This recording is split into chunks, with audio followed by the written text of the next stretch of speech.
What skill do you think you had? As you have said before, rap enabled me to get out of the projects. Right. What was it that you think enabled you to do it so well?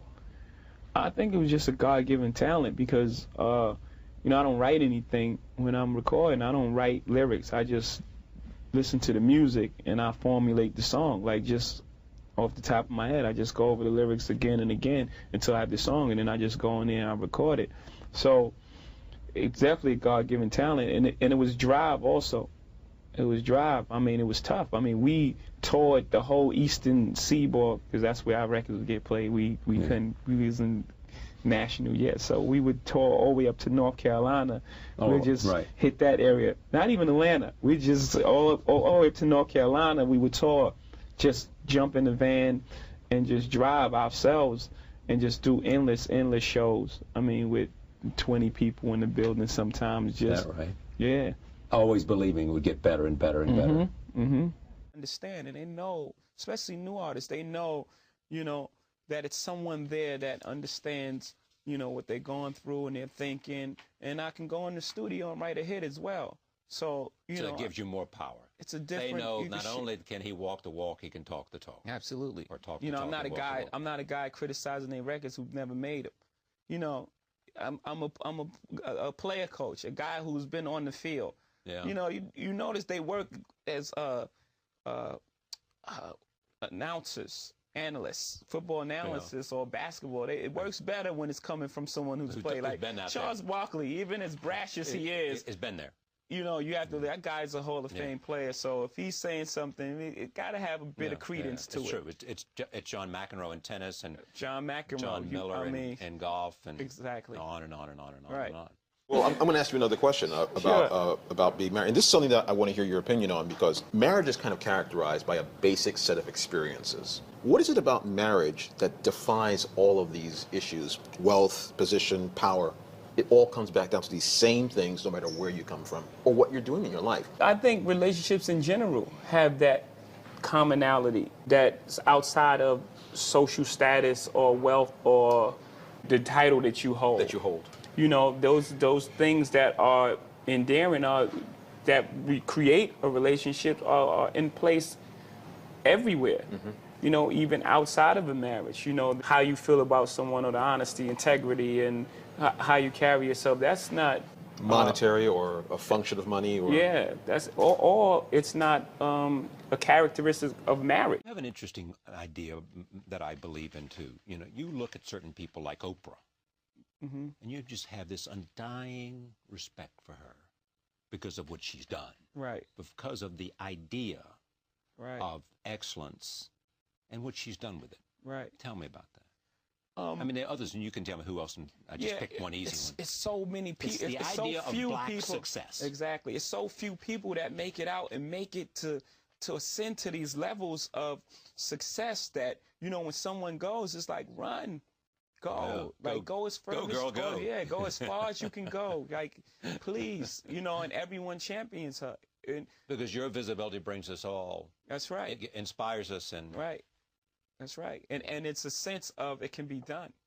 It's like, wow, you know, she made it. You know, maybe I can make it. Now there's a bunch of little black girls in neighborhoods, like, you know, who want to be Oprah, Oprah, make it, you know, because they have a role model. But here's the other interesting thing too. I mean, you deal with people, you know, that are competitors, people that have said things about you that you didn't particularly like because they take shots at the guys at the top.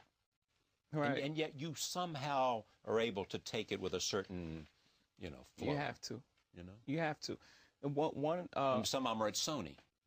Yeah, you have to, you know, because, you know, you got to realize what's behind it. It's really not anything personal, you know, because I don't know these guys. It's just ambition. Yeah, that's the ambition talking, because I don't know these guys.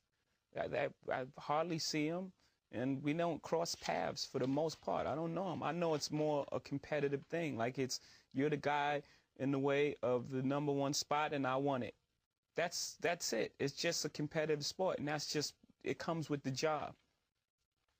When you want to make the argument for hip-hop as popular culture and as something special, what's the argument you make? About it's poetry, about the hip-hop's poetry, and the poets that are in hip-hop are some of the best ever. The double entendres and the stories being told all the while rhyming and staying on beat and expressing emotions and having people connect to those emotions. Oh man, that's some of the best music ever.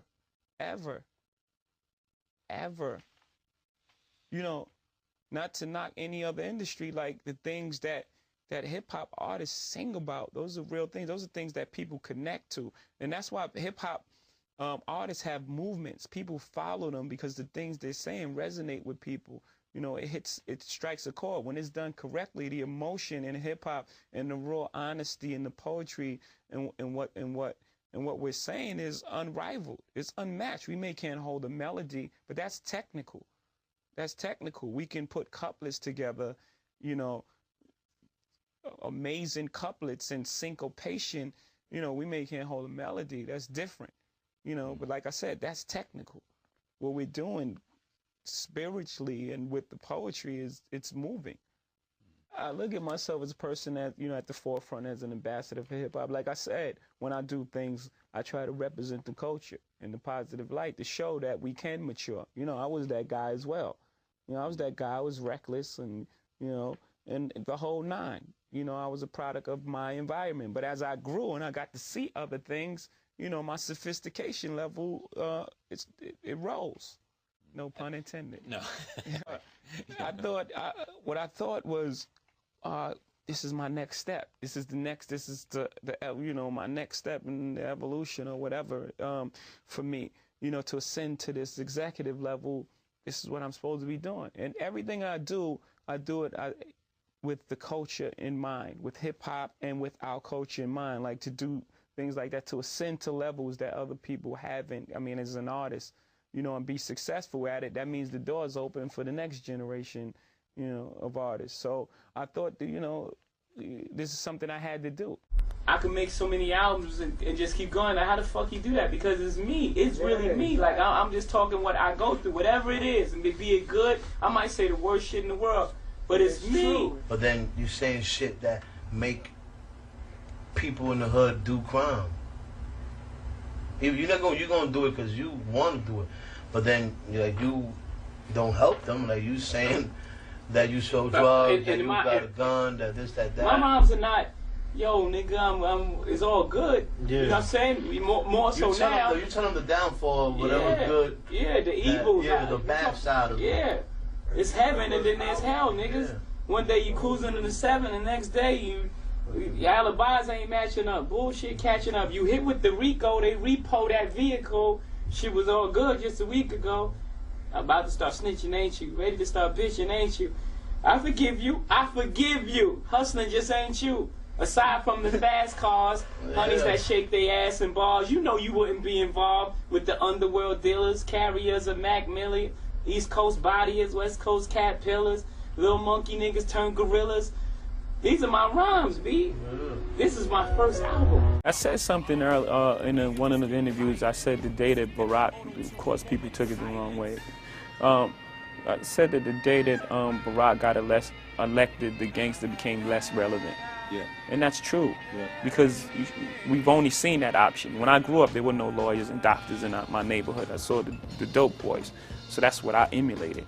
But now there's a juxtaposition. So I don't mean that, I made it out, gangsters is corny, being a gangster is corny, because I went through that, you know what I'm saying? So it's difficult. I don't want to denounce something that I went through and say, because I've made it, that it's not cool anymore. What I'm saying is, on one position, that's all we've seen, so we emulated that. But now we have something else to look to. When a kid grows up and you tell him, man, you can be the president of the free world, it's a real thing. Now that's a very difficult task. And it takes a lot, right? But it is possible.